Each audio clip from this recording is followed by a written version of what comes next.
Welcome to Phillips Mill Art Talk. I'm Laura Womack, and with me is Art Talk producer Jen McHugh. Hi, all. Whether it's people in a Queens, New York food line during the pandemic or landscapes of the Appalachian Trail, artist Francisco Silva paints the scenes he finds around him. Francisco was born in Lima, Peru, and raised in the Peruvian community of Kearney, New Jersey. Now living in Frenchtown, Silva won the Phillips Mill Signature Image competition, painting the 18th century National Historic Landmark with the warm colors of his Peruvian roots and the calming spirit that he's experienced in nature.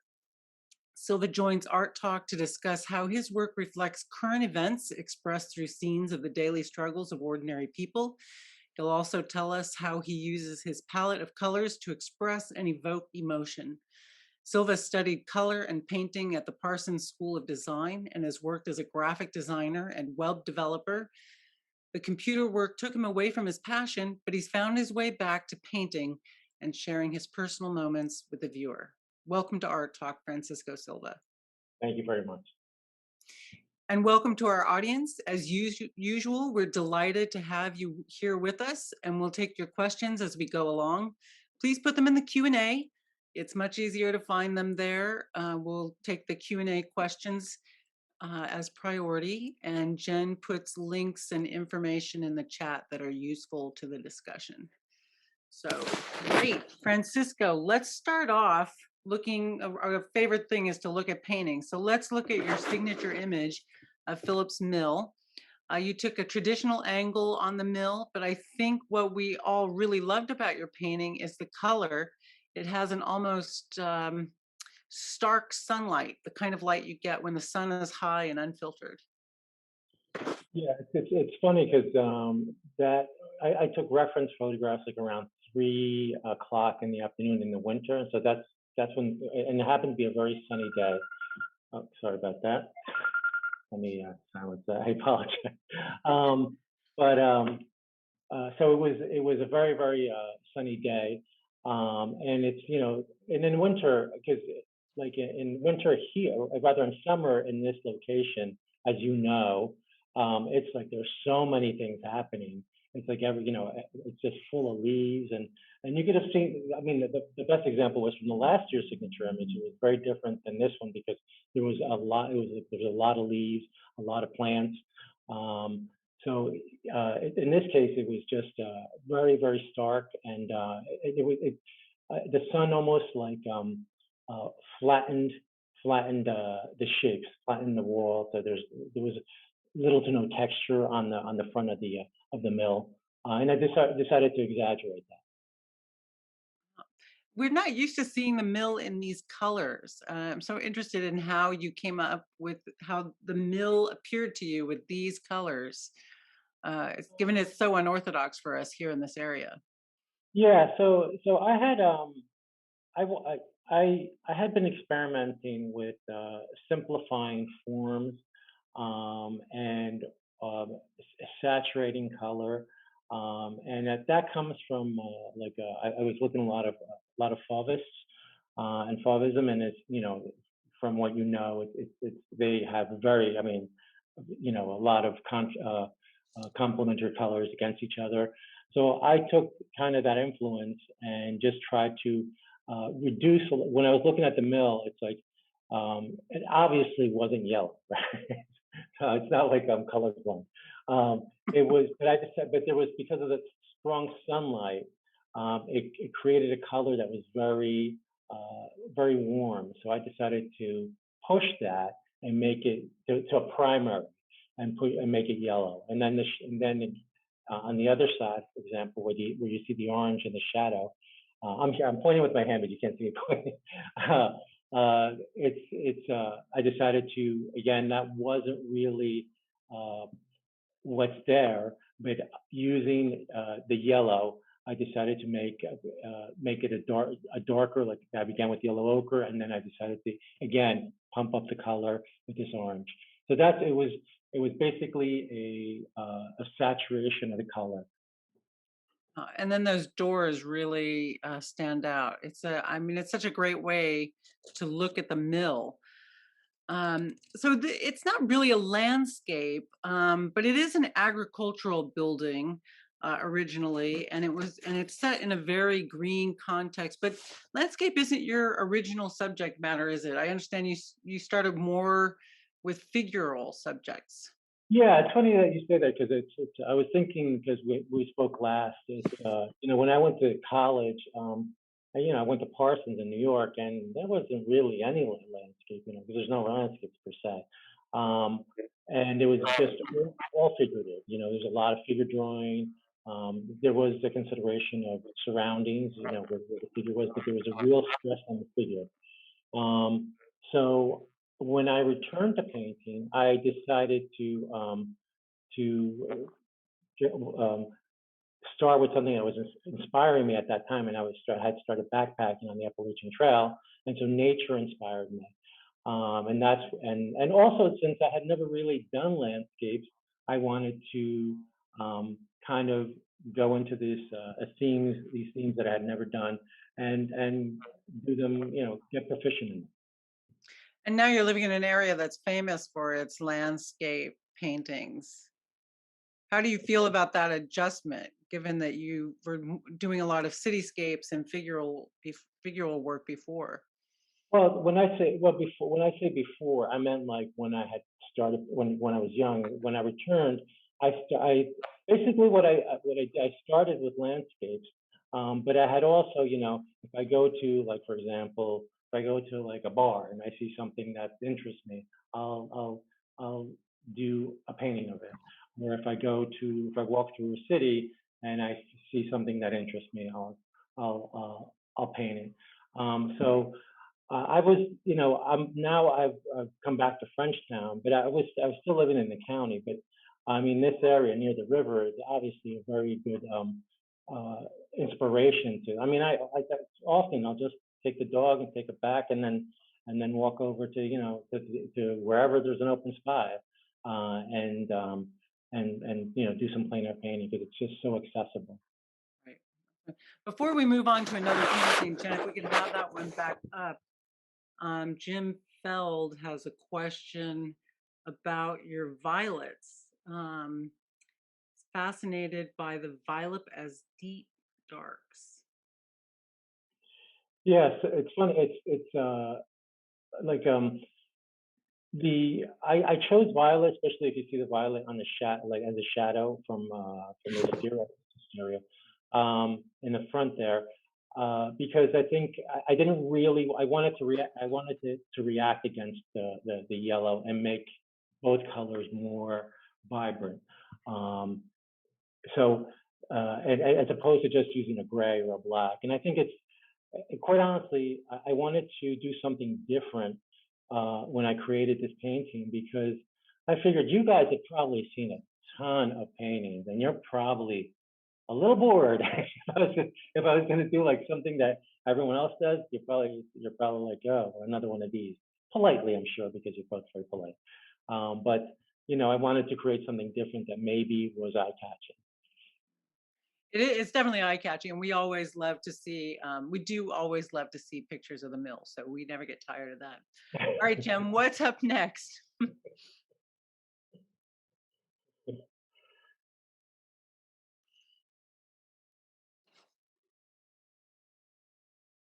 Here we go. Okay, and we're looking at one of your landscapes here. Tell us about this painting, Francisco.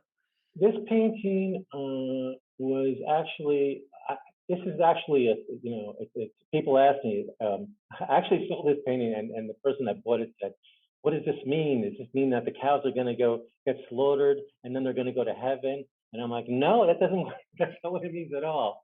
But it was interesting, their interpretation, because the name of the painting is "Approaching the Stairway to Heaven." But this is an actual place called the Stairway to Heaven in New Jersey, but in Vernon, New Jersey, and it's a part of the Appalachian Trail. And what happens is that you actually it's actually very beautiful if you get a chance. Actually, Jen, that's a good place to go hiking, because you start off with these marshes and these boardwalks, and then you go through like this wooded area, and then you go into this farm, which you go through this farm that has a boardwalk through it. It's someone's farm that they have cows on, and you could see from the back, you could see the mountain in the back. Eventually, you'll get to those mountains that'll go straight up, and these like this staircase is like kind of roughly hewn from rock. So this was before you actually got to the Stairway to Heaven, and it was very pastoral. It was a beautiful day. I was in a particularly I had returned from a 2 week trip from Georgia the week before, so I was like really on a high because those as exhausting as those trips are, it's like they're very inspirational. So so I saw this and I was like, oh, this is just absolutely beautiful. I have to paint it because it has cows, it has, these colors and the mountains. And I like the way that the landscape just was flat and then the mountains went up. I think it's something they don't see often in New Jersey anymore.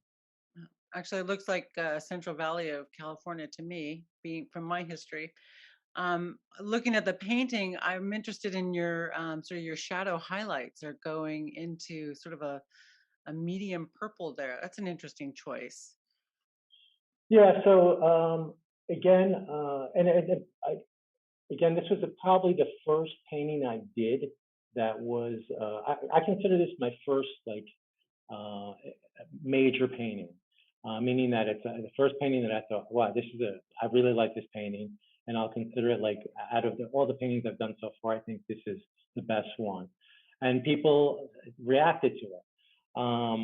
So I think one of the reasons is because again, and then the previous question too was with this purple, and you'll see I'll use purple and I'll use like sometimes I'll use orange, sometimes I'll use there's not too much yellow in here. Well, there is, but it's muted.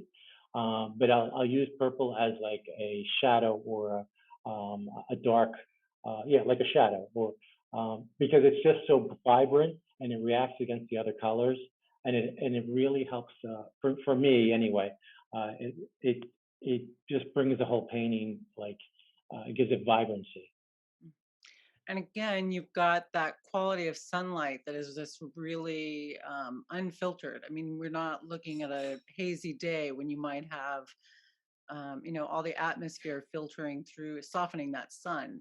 This is pure, unadulterated. Yeah, exactly. And I was drawn to this sort of that sort of unfiltered like light at when I was when I first when with began painting landscapes. And you'll see, I don't know if there's the one here with the one with the dog. I don't know if that's something if we're going to show that one. But then I kind of went into experimenting with different like lights, like a winter, like a hazy day or a day that maybe that's kind of cloudy, and that's because it's like after you do this and after you when you're on sunny days, you get a lot of light. Yeah, that one, that one. So this one is exact opposite. So but again, it's about color because it's reduced just the color to just very monotone and with this one bit of orange. But this painting and was actually inspired by the feud that Turner and Constable had, and apparently they had a feud. I was listening to a podcast, and these are two very good landscape painters, and Constable had it was just such a typical artist thing. Constable had hung up a painting, and right next to him was Turner still working on his, and it was all gray, and they had like a day to like add to it, and Turner just put a glop of red paint on this seascape. And then, Constable was like, oh, my painting looks great because I've been working on it for 12 years and it's just very finished. And Turner came back and made a little buoy out of it. And it just changed the entire painting. So the entire painting was great. With this little bit of red, just changed the entire energy of the painting. And Constable was a little crushed because it made his painting look very overworked, which it was. You're a great painter, but I see what you're saying. I mean, you've got all these lovely, cool tones, this soft sort of blue green colors, and then you come in with this. It's a very orangey, hot red on the dog. Is this dog your companion? Yeah, this is my dog. I adopted him last year, and I started another painting of him recently, but it wasn't not working out, so I kind of like turned it around and thinking about whether I should paint over it or not. So, but the reason I started a second was because I sold this one and I kind of miss it, to be honest with you. Um, and uh, um, and it's just I like that day. It was there's something about the snow that's really it makes things really kind of pure and really beautiful. It's even if it's freezing cold, it still looks very pretty. So, you said you sort of miss it. I mean, it must feel great to sell a painting, but then if it's one that you're particularly attached to, how do you manage those feelings, Francisco? Oh, that's not even a question. I sell it. It's like, exactly because I really, right now I'm working as a web developer, and basically painting part time as in every chance I get. So my goal is to get into just full time painting. And so any chance I get to sell a painting, it's like, I could just paint another one.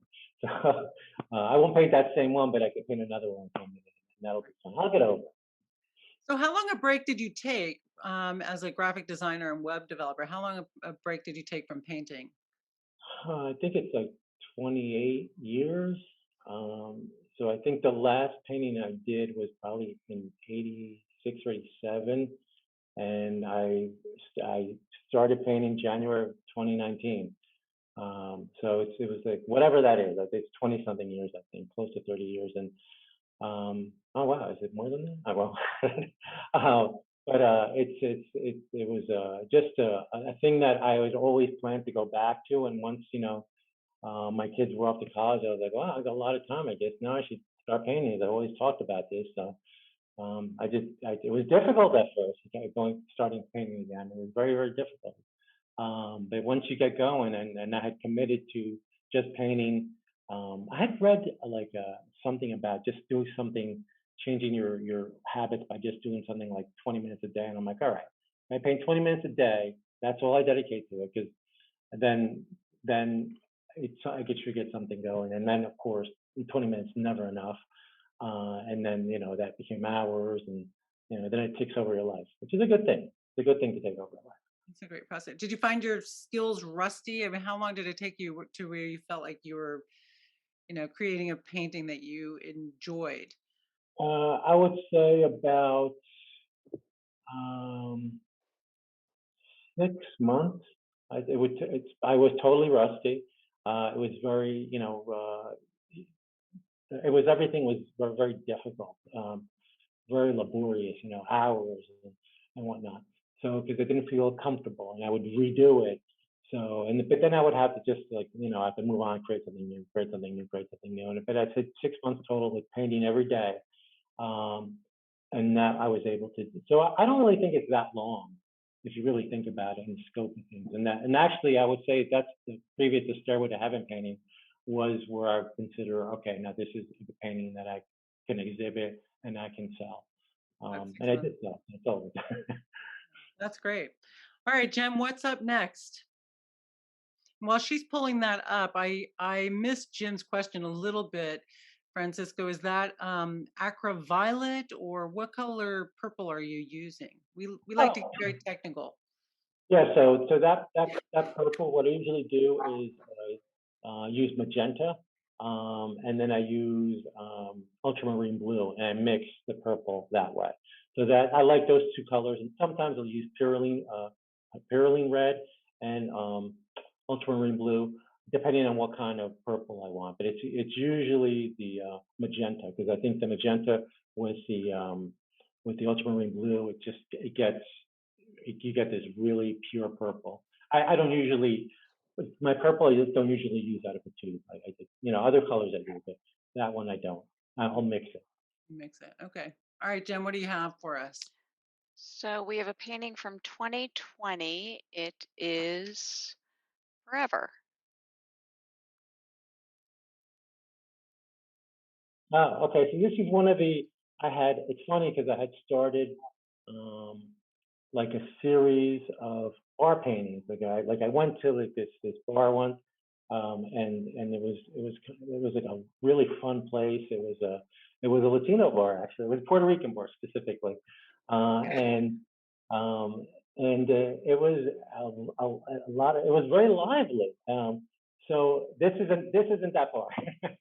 so, so I went to another bar a couple weeks later, and this is from now. Can you hear me? Yep, can hear you. Okay. Um, so this is what I've seen here is that this couple didn't really.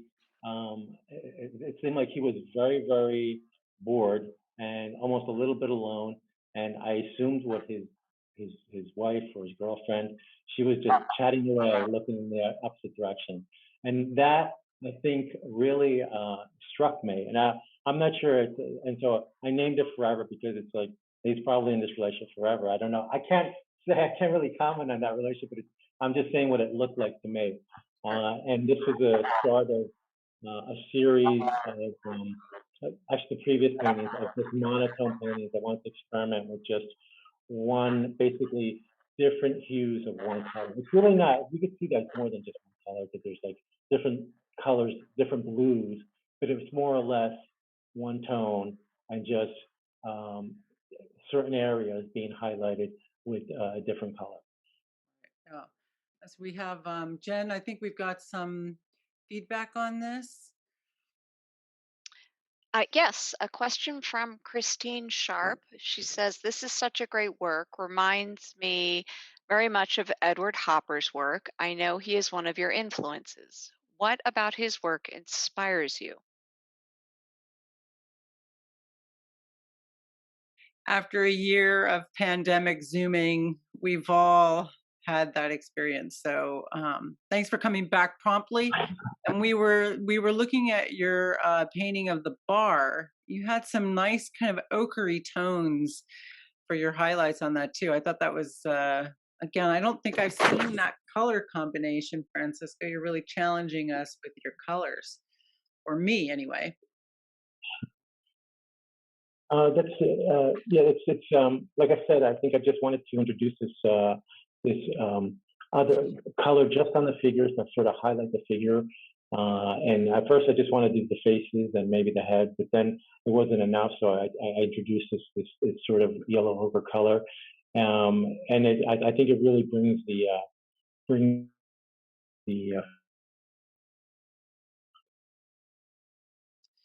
So, Francisco, when you're in a bar and you're inspired by a subject in front of you, do you take notes, or do you surreptitiously take snaps? How do you how do you capture that? I do Um, both. I do both. Yeah. So, like if I'll make a little sketch on a napkin, um, or sometimes I have surreptitiously taken snapshots. But the little bar napkins are perfect for this. Unfortunately, this was done at the right before the pandemic kind of really hit, and so because I was going to do a whole bar series, but then that got killed completely with the pandemic. So whether I'm going to return to that, I don't know. I mean, they're always kind of cool to see a bar, for me anyway, bar scenes, because you sort of see, especially from this angle, because you sort of see like behind the bar, where you see, on top of the actual right. people. So kind of like a like of what, like a bartender was like being behind the bar, how different Yeah. it is than Yeah, I like. being. Yeah, I think that's very effective. I like that. And I see we were just getting to Christine Sharp's question about Edward Hopper. Maybe Jen, you can refresh us on that one.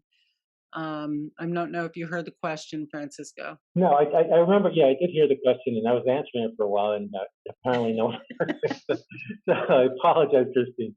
But yeah, so Edward Hopper is a big influence in my work. I think what I love about his work is that he creates an environment uh, that he has a figure, usually like very solitary figure and very alone in this environment. So I think that's a lot of times. I think this painting is a good example of that, because although there's two figures, it's really the right figure is really solitary.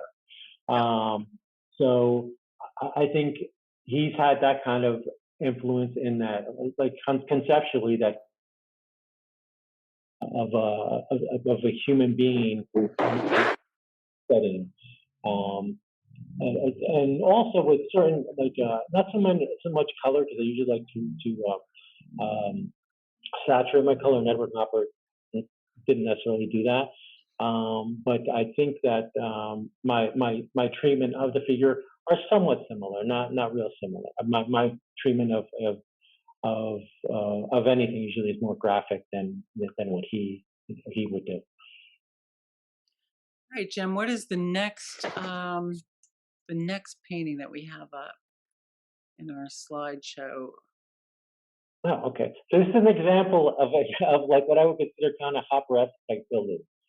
Um, because I think that, and I was looking a lot at Hopper's work, um, because I was trying to see, because buildings they're really, I find them difficult to paint because they're not, the treatment of the surface, it's flat, and it's, especially these modern buildings that just have no detail.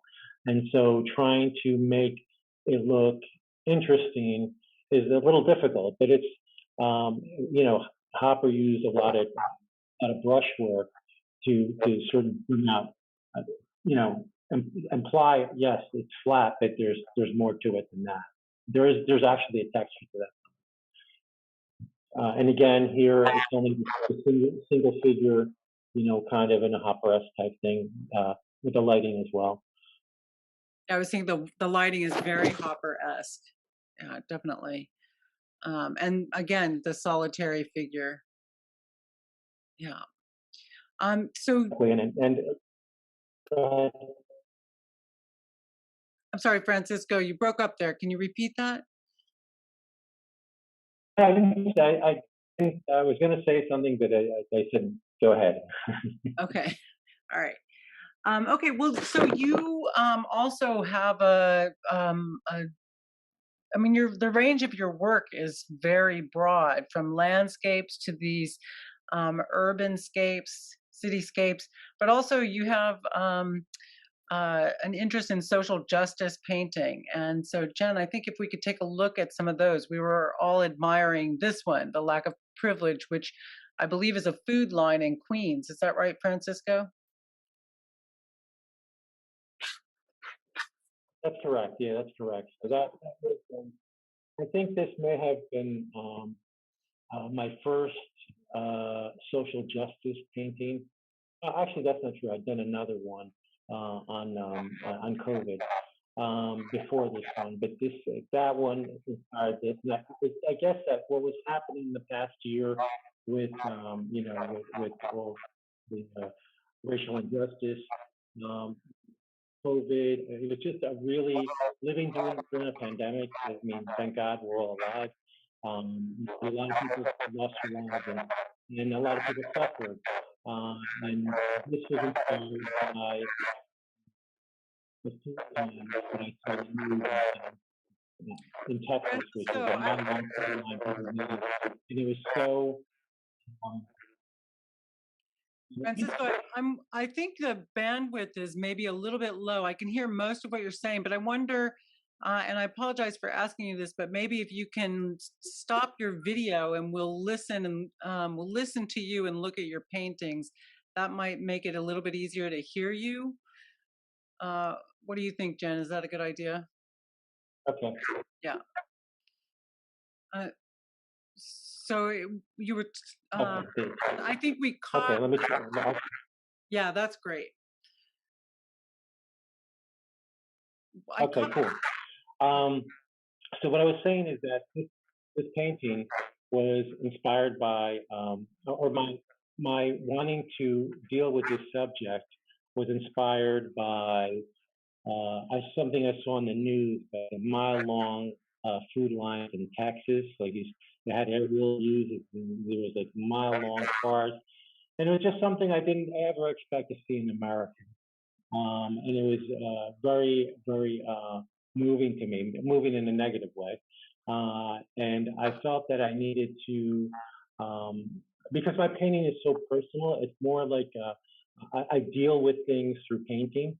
And so the way I dealt with this is I wanted to handle something that was more local. And I had read that that the pandemic had really affected the Latino community in New York, especially very hard. It had them hit them hard, and so that's why I wanted to paint this food line in Queens. At the same time, my sister had volunteered for. She lives in Manhattan. Okay, we're definitely having trouble today, which is unfortunate because it's such a great and interesting topic. Here comes back Francisco. You're muted now, but you are with us. Can you So hear me? yes, now we can hear you. All right. I don't know what's happening, but but we'll trudge through it. That's right. uh, You're talking about your sister. yeah, so she had volunteered for help at a food line where she lived as well. So uh, just completely unknown to me.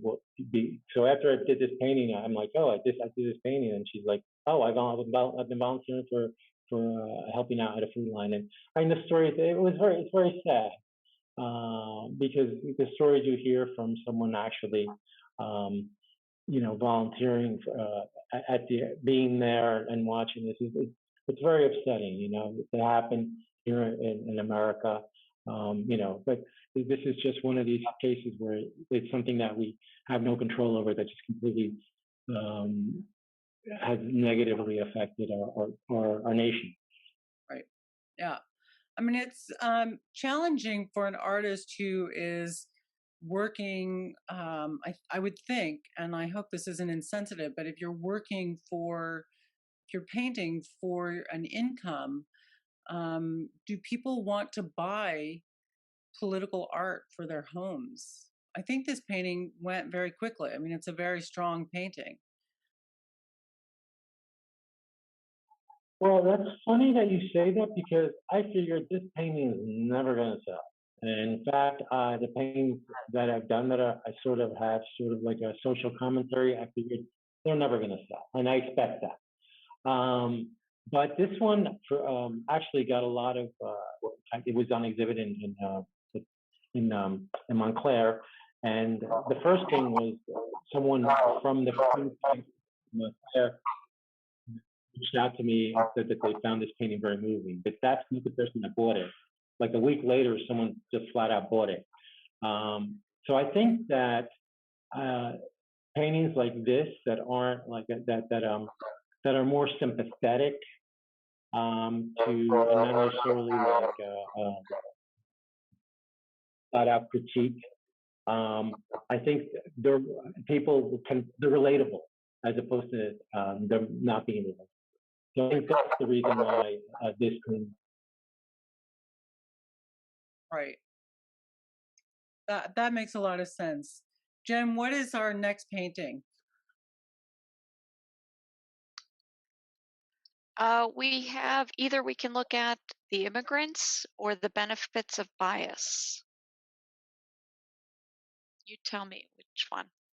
Let's look at the immigrants. That's another strong issue from this last year.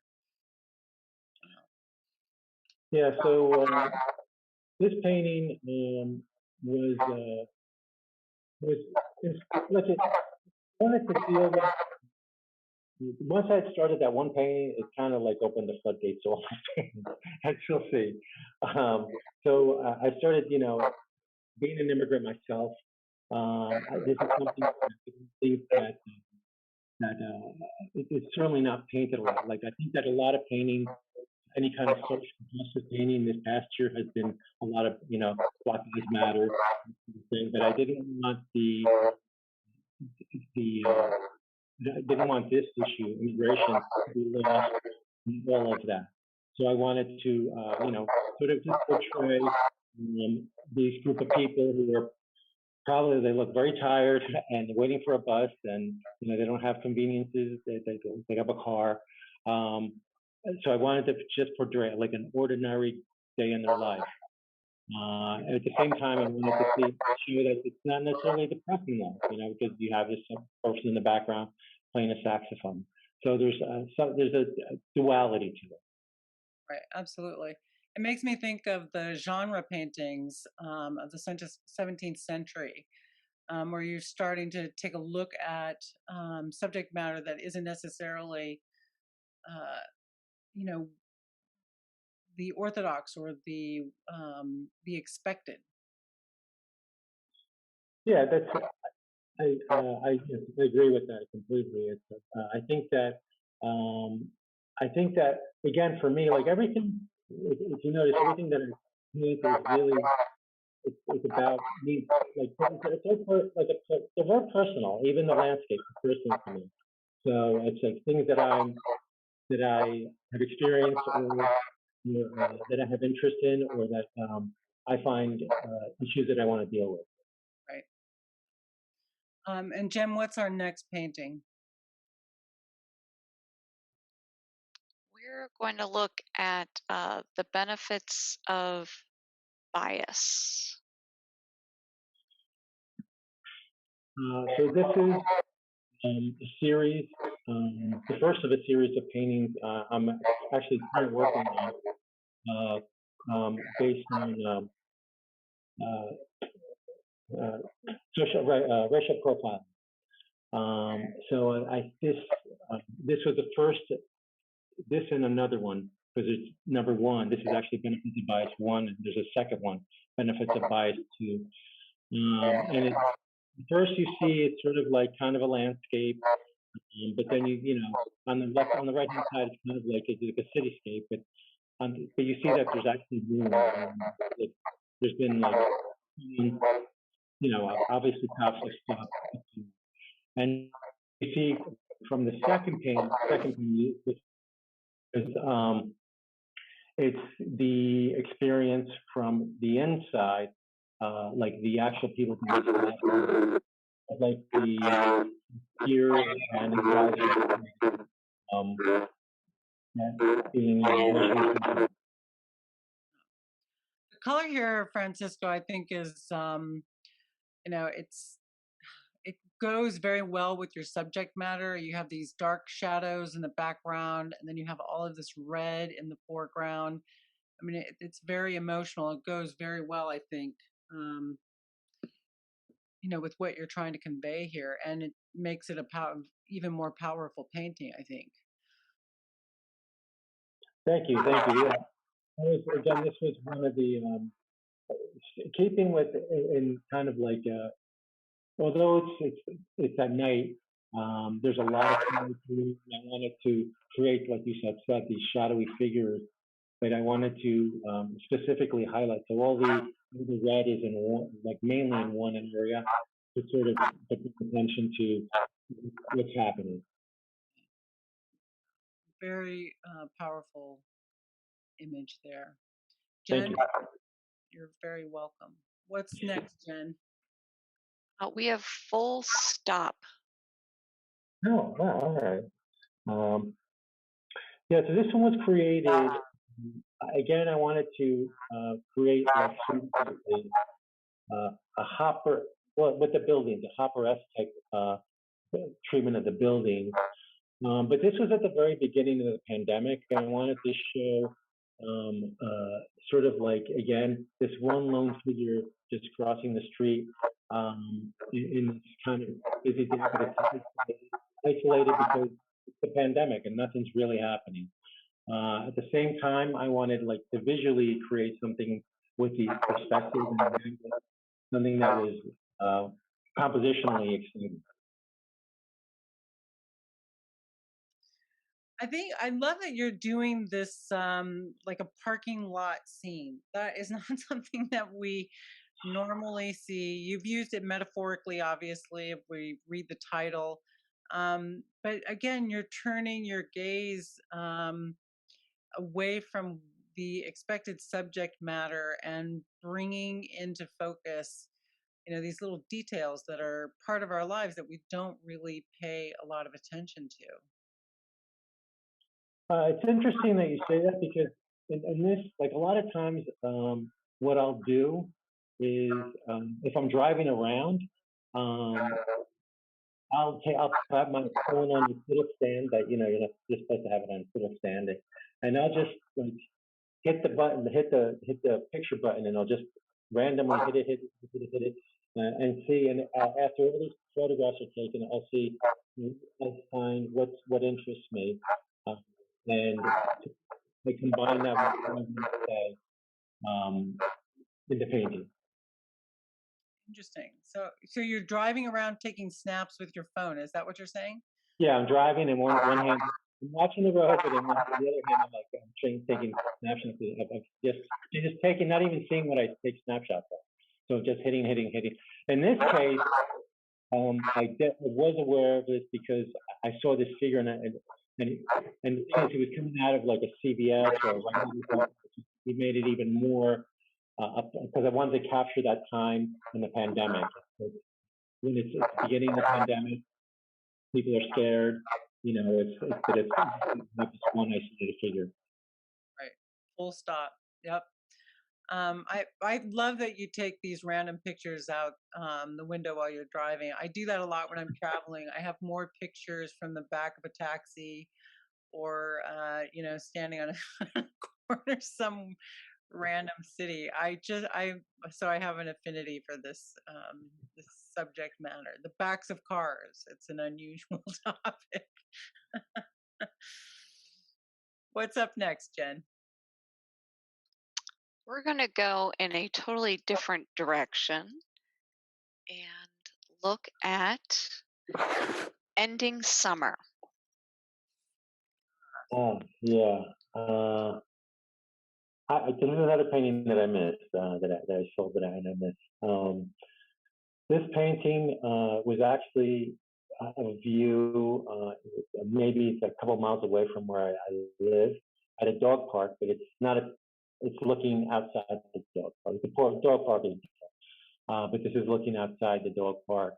And it was sort of at the end of this, kind of really tired of living, and they just want to die.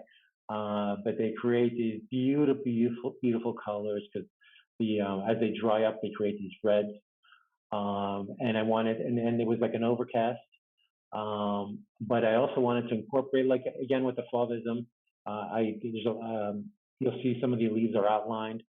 This is a technique that I've started using, where I kind of outline things in a sort of Matisse sort of fashion, but not, Matisse is very decorative. That's not really where I want to go. And even in my social justice paintings, you'll see a lot of outlines as well. So I think this was, for me, was very calming, because it was a very kind of, this kind of at the end of summer where it's kind of hazy, but there's kind of, it has its own beauty, although things are kind of dying. I mean, I think the colors on this are just breathtaking, really, with those red pinks, and then the soft yellowy greenish tones in the grasses going up to those blue grays. I mean, the colors are just really unusual combination and very attractive. Yeah, this was my. It's funny, because if we were to and I was just, please don't do this. Like, put this side to, like, approaching the Stairway to Heaven. You could see sort of like sort of like the evolution in my in my painting, and how now this was done not that long ago. How the how colors, just as opposed to having the entire thing saturated, certain areas are only saturated, and then I'm using gray as the tone to sort of rest, to let the eye rest, as opposed to just having everything oversaturated. There's a real pleasure in those colors there. So Francisco, I'm looking at this painting, and seems looser to me than some of your work earlier. Would you agree with that? Yeah, I totally agree with that. I think that this was, I was experimenting with it again, kind of these like outlines, and making it more you know, looser or reducing the, not really caring about showing realism. It's representational for sure, but not necessarily realistic. Jen, and we have an observation on this painting, I think, in the comments.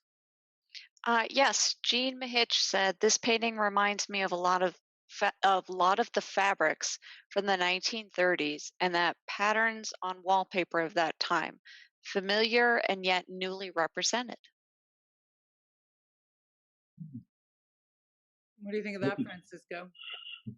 I'm not familiar with that particular reference, but I'm gonna take a look. I'm gonna definitely look it up because I'm very curious now. Yeah, I think she's right. I think she's right with some of those. If you look at the shadows behind the pokeberries, I'm assuming that's what that is. With that sort of petrol blue kind of color going on with those yellowy greens and the pinks. I think you called it, Jean. Now I'm very curious. I'm definitely gonna have to, after we get off this call, I'm gonna have to look it up. Let us know what you think when you check that out. All right, I Jen, I definitely think will. we've got two more paintings, I think, as we look through Francisco's work. What's up next? It is Morning at Town Center Park. So this is one of my plein air pieces. I try to do as much plein air as possible. I think it's a great way. First of all, it's nice to paint with other artists. It's actually a lot of fun, and see what they do as opposed to, or what they choose as a site and what they actually do. But I think that for me, plein air painting helps my painting in general. My color mix, I try to work from a limited palette to help improve my color mixing, and also, you know, painting, make it looser. I view plein air painting for me, as all studies, because when you actually begin a painting, the idea is to actually have a nice finished piece. And I think that there's a certain pressure in that. And I think that when I do plein air, it's like these are all going to be studies. So if it comes out good, it'll be a painting. If it doesn't come out good, it'll just be a study. So it takes away that pressure. In this particular painting, I think help with loosening up my work.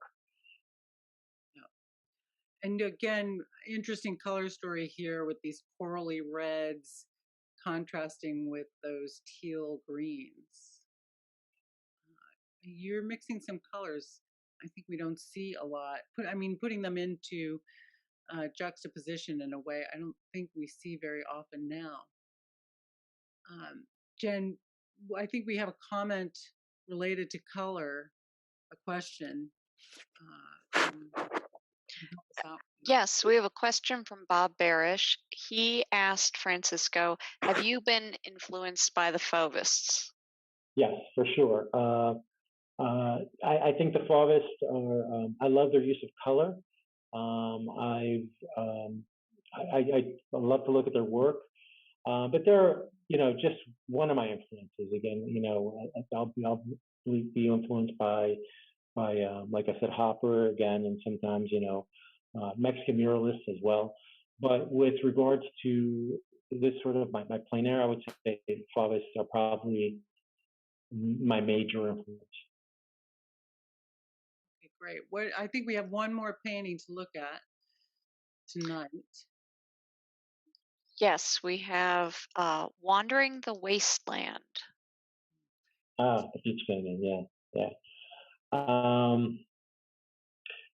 Again, so although thematically it seems like yes, I do have a right, but it's like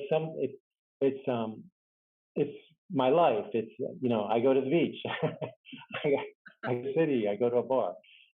So it's that's why I consider my painting very personal, because there are moments in my life that I observe, and and normally. We're dropping the down. life chair. Can you repeat that, please, Francisco? I missed that. We're looking at moments of your life, which is great. This is a Yeah, moment. yes, it is.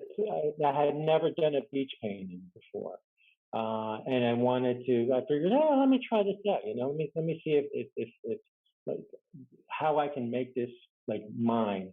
Because I was saying that I think that a lot of the beach paintings that I see are, and it could be just me, but I think of a painting of like a lifeguard stand in like sand or like flip flops, and that's just not me. And I want to say more.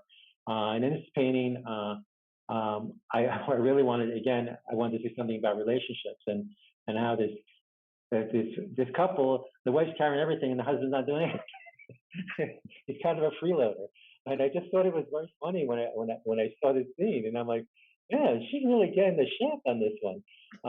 But it's set against the beach, and it's very beautiful. But at the same time, I wanted to make this commentary about relationships. Yeah. You got some nice pop of color too. I think the color on her shoulders is really fabulous. And then if you look at that sand, you've done. It's nicely done. Thank you, thank you. It, like I said, I've never done beach paintings before, but it creates a interesting, different palette than what you're normally used to if you do like mountains or greens of a regular landscape. So is this one plein air, Francisco? Because it has you and I talked about this before that somebody described your work as being loose, and I don't see that. I could see that maybe in the last painting that we looked at, but here, even though it's impressionistic and its brush strokes in a way, um, the figures are. I mean, everything's very tight. It seems to me not tight in a negative way, but really very controlled and precise. I mean, there's not a lot that's out of place, or there's not But anything. yeah, no, I agree with you. I think this is not plein air, but I think that when people say that my work is loose, I think they mean maybe the brushwork.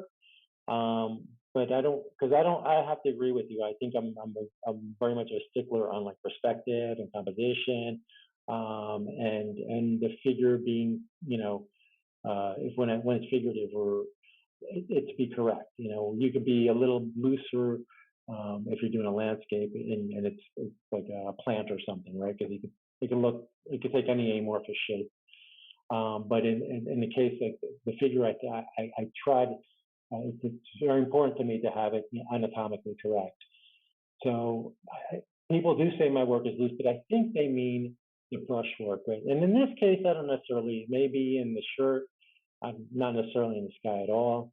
Um, but I do work with like, a brush that's kind of large, and I do that on purpose to make my work looser. So I've not hung up on detail. So I normally don't work with like a detailed brush. That's interesting. And I'm wondering too, I mean, how much uh, for 28 years of graphic design, how much has that, do you think, influenced this? I could see graphic design as a very precise art. Do you think that's affected your style? I totally think it has because I look at my work previous to now, and I think it's very there's a lot now. There's a lot of contrast. I think that, um, like you said, it's precise. There's certain elements of graphic design that I definitely think that you see in my painting. Interesting. Do you want to come back on and join us visually? Let's see if we can get that to work. Sure, sure. Francisco, I feel I feel like I've banished you. We've um I don't feel banished at all. okay, good. I'm very glad. I'm very glad to hear that. Well, Francisco, and now I muted myself. It's been delightful talking with you, Francisco. And thank you so much for sharing your work with us. And congratulations on the signature image competition. It's great to have your work on our poster, and the poster looks great. Kathy Jankowskis put it out and put it together, and it looks really lovely. So thank you. No, thank you. The whole experience has been very positive. Wonderful group of people. Everyone's been super nice. I appreciate it. That's wonderful. And I think Jen, you and Jen have put a video together. Is that right? A small video that we'll be seeing. Yes. I have a video that will be going up, and you'll be able to find it on the website. All right. Yeah. Francisco kindly spoke some more about his work. Terrific. And just one last comment from the audience. Jim Feld says, loosely tight, as Jimmy Page once said. And I think that maybe that works for you, Francisco. I think it definitely works for me. I think it's very accurate. Thank you. Excellent. Okay, Francisco Silva, thank you very much for joining us today. Check out more information on his work on phillipsmill.org. And you can see the poster and how Kathy Jankowskis of KJan Studios has put that together for our artwork. Maybe you've received a letter from us with that. Also, thank you, Jen McHugh, the executive producer of ArtTalk. Thanks for your work tonight. And thanks to Jean Mihich, who produced today's show. And thank you to our audience. Sorry that we had some technical difficulties tonight. Thanks for bearing with us. And we look forward to hopefully seeing you in 2 weeks when, as I said, we'll have Sheila Sadlock, a longtime exhibitor of the Phillips Mill Art Show, join us. She'll talk with us about her extraordinarily detailed drawings and paintings of nature. And she goes deep into form, and the result is somehow otherworldly. Really magical works of art. That's June 27th at 5 p.m. Details on phillipsmill.com. I'm Laura Womack. Have a good evening.